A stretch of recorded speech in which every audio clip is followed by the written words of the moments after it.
အားလုံးပဲမင်္ဂလာပါကျွန်တော်တို့ Daily Flow YouTube Channel ကနေကြိုဆိုပါရစေဆရာအက္ခစော်ရဲ့စုံထီးကြီးဥပဒါကဘလို့စုံထီးလဲစိတ်ထားကောင်းတဲ့စုံထီးတယောက်အကြောင်းပေါ့ဗျာမြန်မာနိုင်ငံအလဲပိုင်းအညာဒေသကစုံထီးကြီးတယောက်စုံထီးကြီးဥပဒါနဲ့ခွင့်နဲ့စုံအတွက်တစ်စာစဉ်တစ်လို့အမည်ရပါတယ်ဒီလိုဗျကျုပ်တို့ရွာမှာအရန်အစွမ်းတက်တဲ့စုံထီးကြီးတယောက်ရှိတယ်သူ့နာမည်ကဥသာဆန်းလို့ခေါ်တယ်ဒါပေမဲ့ရွာကလူတွေကတော့ဥပဒါလို့ခေါ်ကြတယ်သူ့ကိုယ်ရမှာတော့စုံထီးကြီးဥပဒါလို့ခေါ်ကြတာပေါ့သူ့ပုံစံကအရက်ကမပုမရှိခက်ပိန်ပိန်ပါပါနှကမ်းမွေးမုတ်စိမ်မွေးကျိုးတို့ကျဲတဲ့နဲ့သူ့မှာထူးခြားတဲ့အချက်ကိုပြောပါဆိုရင်နဖူးပြောင်းနေရပဲဗျာမျက်နှာမှာလည်းကြောက်ပုတ်ကလေးနည်းနည်းရှိတယ်ကြည့်ရရုပ်ဆိုးတယ်ပေါ့ဒါပေမဲ့သူကအမြင်သာကြောက်ဖို့ကောင်းတာအင်မတန်မှခင်ဖို့ကောင်းတဲ့လူကြီးပဲအမြဲတမ်းကွန်းကြီးမျိုးတမြုံမြုံနဲ့ဗျာခက်ပြုံးပြုံးနေတတ်တယ်အဝတ်ဆိုရင်လည်းအင်ကြီးအစုပ်ကြီးကိုအမြဲဝတ်ထားပြီးတော့ခုံဖနက်ကြီးပစိုးတူတူနဲ့ခုံဖနက်ကြီးကိုအမြဲဝတ်ထားတယ်အိမ်တော်မရှိပဲအခုထိတကိုယ်ကြီးလူပြိုကြီးပေါ့ဗျာအနေထိုင်ကလည်းတူတူသေးသေးပဲသူ့ကိုစုံဆိုရတော့ရွာကလူတိုင်းသိကြတာမဟုတ်ဘူးကျုပ်အဖေကတကြီးဆိုတော့ဥပဒါအကြောင်းအကုန်သိနေလို့သူ့ကိုစုံဆိုပြီးသိကြတာပေါ့ဗျာသူကစုံဆိုပြီးမဲ့တခြားစုံတွေလို့ပြူစားတာတွေဘာတွေမလုပ်ဘူးရိုးရိုးသားသားလဲလို့စားတယ်နွားမွေးတယ်ဒီလောက်ပဲလောက်ကင်စားတော့တာကျုပ်တို့အဖေပြောဦးတာကစုံတွေဟာလက်ကြောမတင်းတဲ့လူတွေကိုလှုပ်စားနဲ့ကိုအလုံးမလုံးပဲဟိုလူပြူစားဒီလူပြူစားပြီးတော့ဟင်းကောင်းကောင်းတွေစားကျင်လို့ခေါ်စာပြစ်ခိုင်းတာအမဲသားတို့ကြက်သားတို့ကိုခေါ်စာပြစ်ခိုင်းတယ်လို့ပြောတာပါဗျာကောင်းတဲ့ဆုံးဆိုတော့မရှိသလောက်ရှားပါတယ်ဒါပေမဲ့ဥပဒါကအဲ့လိုမဟုတ်ဘူးကျုပ်တို့ငယ်တုန်းကသူ့ကိုစုံမလုံးဝမသိဘူးနောက်တော့မှကျုပ်တို့အဖေအမေပြောတာတွေရဲ့ကျုပ်တို့ကိုယ်တိုင်ကြုံခဲ့ရတဲ့ကြောင့်စုံဆိုတာသိတာတခါကအဖေကမေးဘူးတယ်အဲ့တုန်းကအဖေကတကြီးပေါက်စာကလေးပေါ့ဗျာ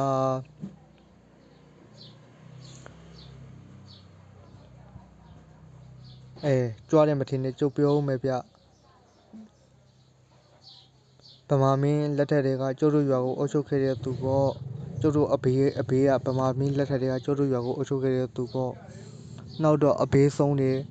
သူတေတော့သူ့သားကိုအင်္ဂလိပ်ရေးပိုင်တွေကတကြီးခန့်လိုက်တယ်ကျုပ်အဘိုးကတကြီးဖြစ်သွားတာပေါ့ဗျာအဲ့တုန်းကသူ့အသက်က20ကျော်လေးပဲရှိသေးတာဒါပေမဲ့ရွာကလူတွေကအဘိုးကိုသိယုံကြတာအဘိုးကအင်္ဂလိပ်ခေတ်မှာအင်္ဂလိပ်မင်းတွေရဲ့ဩဇာအာဏာနဲ့ရွာသားအသည့်အဘော်ကိုဓာမိုးအုပ်ချုပ်ခဲ့တာကိုဗျာဟောဂျပန်ခေတ်ရောက်ပြန်တော့ပူတော်ဆိုးသေးတဲ့ရွာသားတွေကိုဂျပန်တွေနဲ့အပြိုင်ရက်သက်အုပ်ချုပ်ခဲ့တာဗျကျုပ်တို့ကတကြီးမျိုးဒါနဲ့လွတ်လပ်ရပြီးတော့အဘိုးကိုလက်နက်ကနေတပ်ပစ်လိုက်ကြတယ်အဘိုးသေးတော့အဖေကိုတကြီးတင်တယ်ဗျအဖေကလည်းတကြီးဖြစ်ခါသာအသက်30နီးပါးရှိသေးတာအဖိုးတကြီးကသားတွေအများကြီးကျန်ခဲ့တယ်အဲ့ဒီထဲမှာအငယ်ဆုံးအဖေကိုရက်ရွာကတကြီးအဖြစ်တင်မြောက်လိုက်တာပဲဗျအဖေကအကျင့်စာရိတ္တရောပညာအရေးချင်းရောပြောစရာမလိုဘူးငကိုလေးကသမားသမတ်ကြလူဆိုတော့တရားလုံးကအဖေကိုလေးစားကြတယ်တကြီးလေးနဲ့တောင်ခေါ်ကြတာအဖေပြီးတော့ကျုပ်လည်းတော့တကြီးမဖြစ်ခဲ့ပါဘူးဗျာဒီလိုနဲ့ကျုပ်လက်ထက်မှာတကြီးမျိုးဆက်ပြက်ခဲ့တယ်ဆိုပါတော့ဒီနေ့တကြီးပေါက်စအဖေဥပဒါကိုမေးကြည့်တယ်ဥပဒါခင်ဗျားစုံလို့ရွာကလူတွေကပြောနေကြတယ်ကျုပ်ကတော့သူများပြောတဲ့စကားမကြားခြင်းဘူးခင်ဗျားဘက်ကပြောတာပဲယုံကျင်တယ်ဆိုတော့ဥပဒါကကောင်းညိတ်ပြီးတော့စုံတယောက်ပါလို့ဝန်ခံတယ်ဒါနဲ့အဖေကအဲ့ဒါဆိုရင်လည်းခင်ဗျားဂရီတစ်ခုပေးကျုပ်တို့ရွာကလူတွေကိုခင်ဗျားပညာနဲ့မကောင်းတာတွေမလုပ်ပါဘူးမဖမ်းစားရဘူးလို့ဂရီပေးခိုင်းတယ်ဥပဒါကဂရီတော့မပေးဘူးဒါပေမဲ့ရွာကလူတွေကိုတော့ကျုပ်အကျိုးရအောင်မလုပ်ပါဘူးလို့ဂရီပြန်ပေးခဲ့တယ်ကျုပ်တို့ကစီကုန်းရွာလို့ခေါ်တယ်ကျုပ်တို့အနာမှာပေတော်ရွာရဲ့တမ်းမြစ်ရွာရဲ့ဆိုပြီးရွာဖိုခနောက်ဆိုင်ရွာသုံးခုပေါ့ဗျာအဲ့ဒီရွာရဲ့အလဲပိုင်းပကံခေတ်တွေကတည်ထားတဲ့ပထိုးတစ်ခုရှိတယ်တရားနဲ့တရွာ8မိုင်စီဝေးတယ်ကျုပ်တို့ရွာကအရှိတ်ဖက်လိတ်ဆိုတဲ့ရွာဟောင်းကြီးအရှိတ်ဘက်မှာတော့ဖက်လိတ်ဆိုတဲ့ရွာဟောင်းကြီးရှိတယ်အရင်အဖိုးလက်ထက်ကတော့ဖက်လိတ်ရွာကြီးမှာနေခဲ့တာပေါ့ဗျာဂျပန်ခေတ်မှာကြောက်ယောဂတွေပလိတ်ယောဂတွေဖြစ်ကြပြီးတော့လူတွေတေကုန်ကြတော့အခုနေထိုင်တဲ့ရွာကိုပြောင်းခဲ့ကြတာဒါပေမဲ့အဲ့ဒီဥပဒါကြီးအကြောင်းဆက်ပြောကြအောင်ဗျာဥပဒါကြီးကသဘောကောင်းတယ်ဆိုပေမဲ့သူကလုံအစားနောက်တန်တယ်ရွာကလူတွေကိုလည်းသူကပြူစားတာမလုပ်ပေမဲ့မထင်လို့စားနောက်တာဒါကြောင့်အဖေတကြီးကခဏသတိပေးရတာပေါ့ဗျာဒီ ဒီတစ်ခါပြောပြမှာတော့ခုနဖန်ဆားထားတဲ့ဇလန်းပဲဗျအဲ့ဒီအဖြစ်ပြမှာတော့ကျုပ်တို့ခန့်ငယ်ကပေါ့အဲ့တုန်းကကျုပ်ကအသက်12နှစ်13နှစ်ပေါ့တရက်တော့ကျုပ်ရဲ့ဖိုးတရုပ်ဆိုတဲ့ကျုပ်တငယ်ချင်းရဲ့နောက်ပြီးတခြားတငယ်ချင်းတွေရဲ့ပါသေးရဲ့ရွာဦးဖုံကြီးကျောင်းဝိုင်းအနောက်ဘက်မှာဂုံချင်းခိုတိုင်းကစားကြတာပေါ့ဗျာဂုံချင်းခိုတယ်ဆိုတော့ဂုံချင်းရဲ့အစိပ်ပြခက်ပြပြကြောလေးဖြစ်နေတာအဲ့ဒါနဲ့ပြကစားရတာကျုပ်ကတော့ဂုံချင်းဒိုးလို့ခေါ်တယ်စော့နေတော့မကြပါဘူးဖိုးတရုပ်ကဘိုက်အောင်လာတယ်ဆိုပြီးလဲကျသွားတာသူ့ဘိုက်ကိုလည်းလက်နဲ့ဖိထားပြီးအောင်းနေတာမြေပုံမှာလည်းလူးလိမ်နေရပဲဗျာအဲ့ဒီတုန်းကကျုပ်တို့အားလုံးကလေးတွေကြီးဆိုတော့ဘာလို့ရမှန်းမသိဘူးပေါ့ဒါနဲ့ဖိုးတရုပ်ကိုဝိုင်းထန်တော့သူ့အိမ်ကိုလိုက်ပို့ကြတာဝိုင်းထန်ပြီးတော့သူ့အိမ်ရောက်တော့ပိုဆိုးလာတယ်ဖိုးတရုပ်မှာငိုပြီးလူးလိမ်နေရပဲဒါနဲ့ရွာကစီစရာဥမကြီးကိုပြင်ရတာပေါ့ဗျာ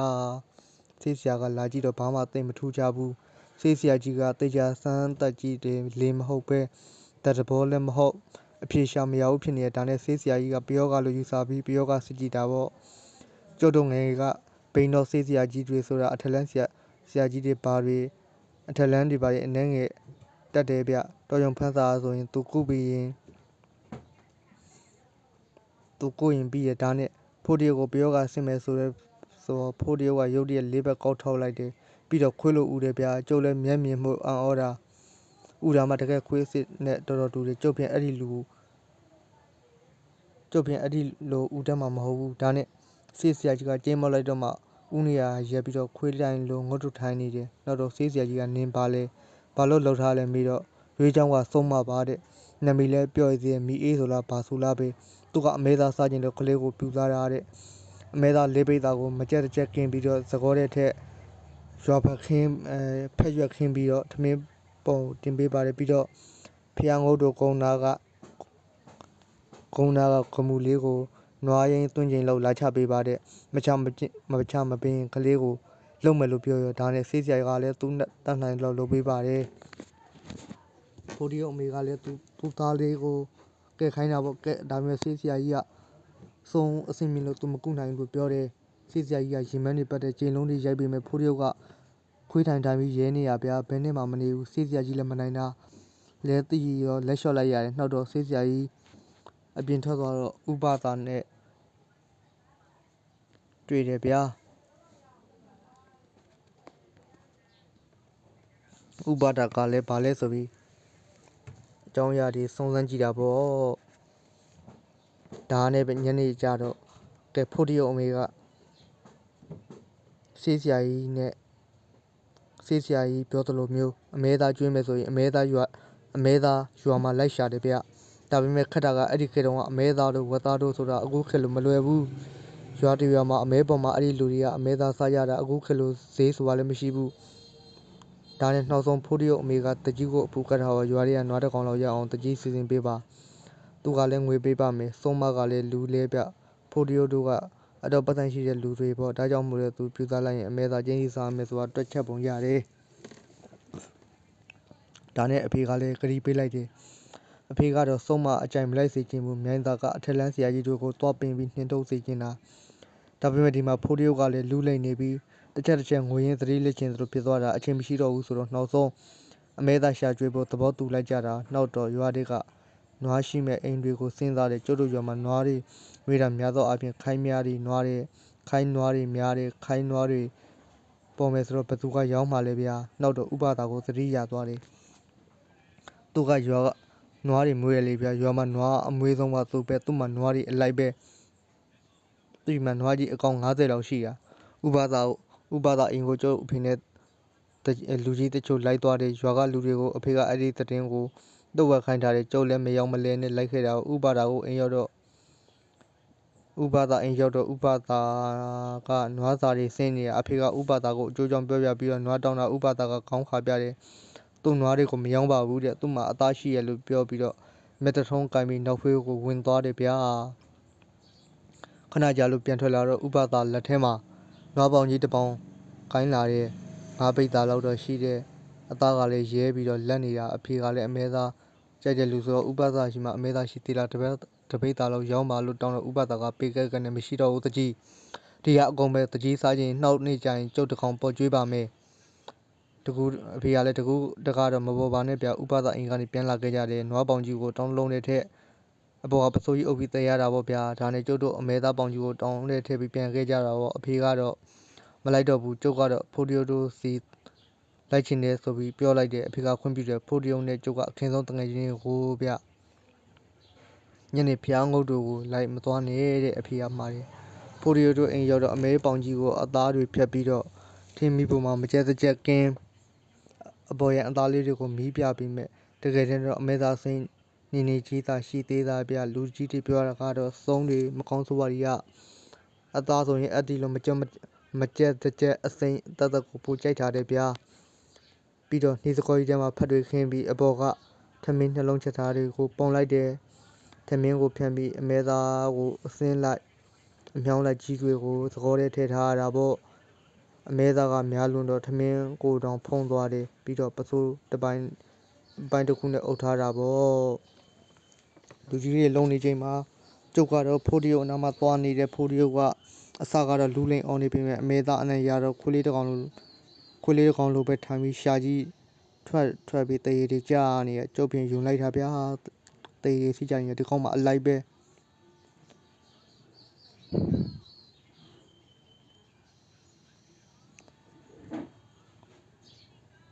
ကဲအားနဲ့သူတို့တွေအကုန်လုံးစုံမချင်းတဲ့နေရာကိုသွားကြတာပေါ့လာကြည့်စမ်းငါတူကိုလှုပ်တဲ့စုံမဟောဒီတားနဲ့ဇက်ပြက်အောင်တွက်ခုံမဲ့ဒီကဘေးနားမှာထိုင်ပြီးလမ်းကိုဒ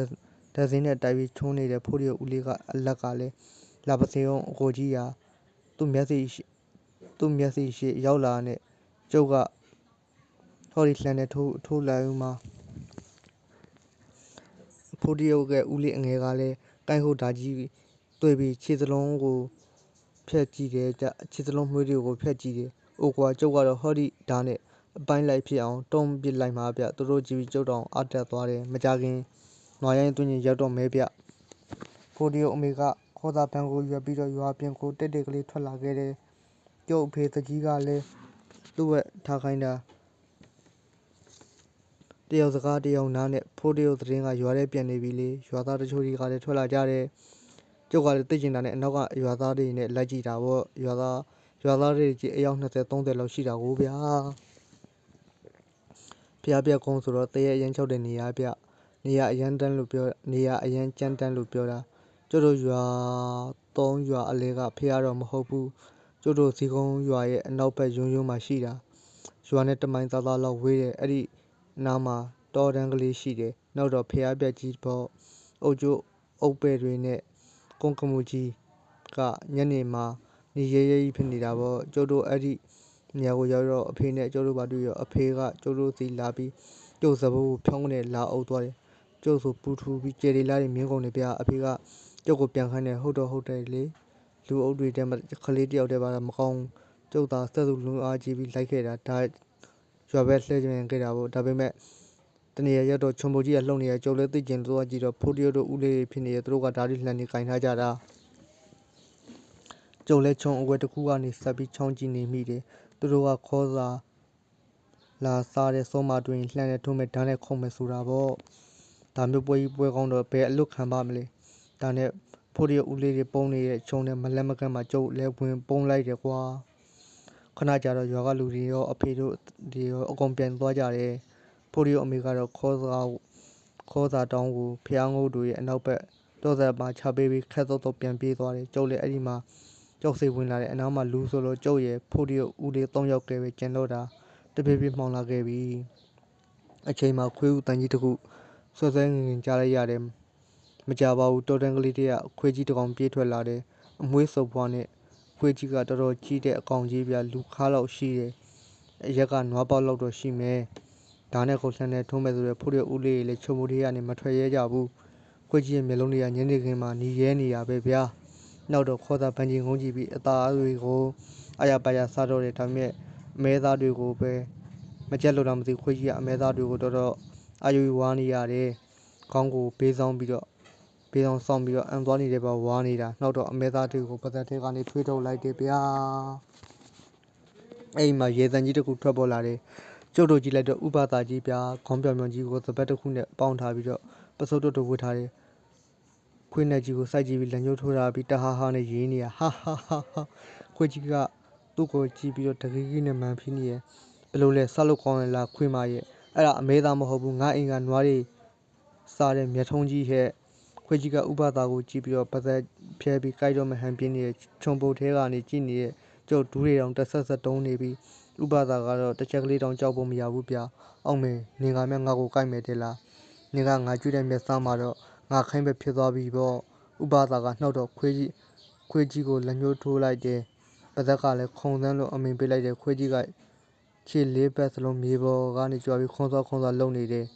ဥပသားကြီးကခွေးကြီးကိုကြည့်ပြီးခွတ်ထိုးခွက်လန်ရဲနေတယ်ခွေးကြီးရဲ့အကြည့်တွေကတော်တော်နဲ့မကျင်တဲ့အကြည့်နဲ့ကြည့်နေတယ်ဒါပေမဲ့သူကိုယ်တိုင်ကဥပသားခိုင်းလို့ခုံနေရတယ်ဗျဟာဟာဟာဟာနင်းကိုငါကခွေးလို့ထင်နေရနင်းကခုံစောနဲ့မျက်စားတဲ့ယုံကိုဥပသားကနှောက်တော့လိန်စမ်းလို့ပြောတာခွေးကြီးကဝင်ရမှောက်ပြီးဘဲလိမ့်နဲ့ညာလိမ့်နဲ့လှိမ့်နေရဥပသားကြီးကလည်းခွေးကြီးကိုထိုင်ခိုင်းလိုက်ထားခိုင်းလိုက်အစုံလုပ်ခိုင်းတာခွေးကြီးမှလည်းသူ့ခန့်တဲ့အတိုင်းလုပ်ရတာခွေးကြီးနင်းအမိနင်းပြန်ကြိုက်စမ်းလို့ပြောတော့ခွေးကြီးကသူ့အမိသူပြန်ကြိုက်ရှာတယ်ဘယ်တော့နားလိုက်လဲမသိဘူးတကယ်နဲ့အော်နေတာဗျာအမိကိုကြိုက်လိုက်လုံးနေတာနောက်ဆုံးတော့ခွေးကြီးလူအတန်ထွက်လေဗျလူတော်မှမိမတယောက်ရဲ့အတန်ကြောက်ပါပြီရှင်ကျမကိုလှုပ်ပေးပါတော့ကျမကိုတောင်းပန်ပါတယ်ဒီတော့မှဥပသားကြီးကကျင်းနေသွားတယ်